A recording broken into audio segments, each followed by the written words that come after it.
आर्थिक स्थिति और व्यवस्था कैसे भी हो. Second thing, you know about directive principle of state policy, which acts as a guiding force for the state. So you can see that Article 39A also talks about such provision to incorporate the concept of pro bono in India. Now, what are the activities that is involved in this pro bono legal service scheme? That is the thing. See, the activities are same.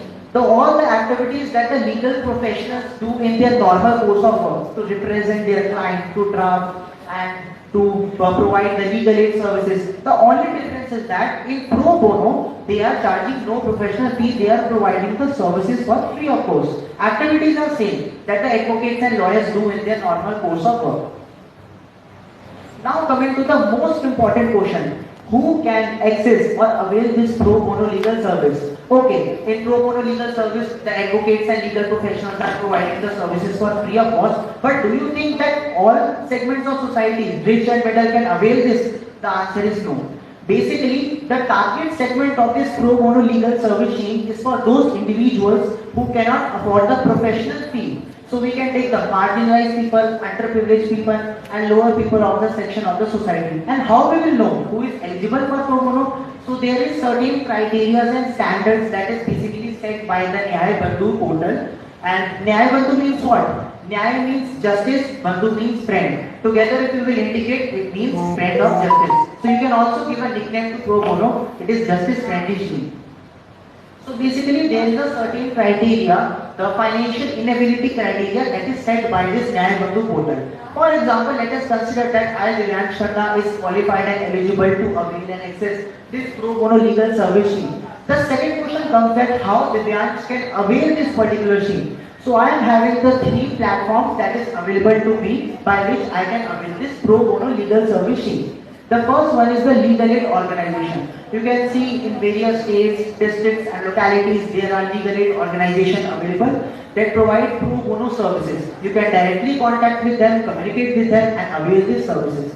The second one is the best option and the new initiative under the pro bono club scheme under the Nyaya Bandhu Department of Justice, and that is the pro bono program. Our CPJ college is also associated with the pro bono program. In this pro bono program, the law colleges and the law universities can also give the pro bono legal services, but to do this, they need to go through some registration and application process. The third one is online platforms. The best online platform that I can give to you is Nyaya Bandhu app. It is the time and cost saving, the most efficient way by which you can avail this pro bono service. So this particular Nyaya Bandhu app looks like this. In this particular platform, the advocates and legal professionals can also register if they wish to avail this pro bono legal service scheme. The law colleges and the law universities can also register in this platform. There is a separate section of pro bono club scheme. So, the last topic of this, and I will wind up my presentation because there are other events also.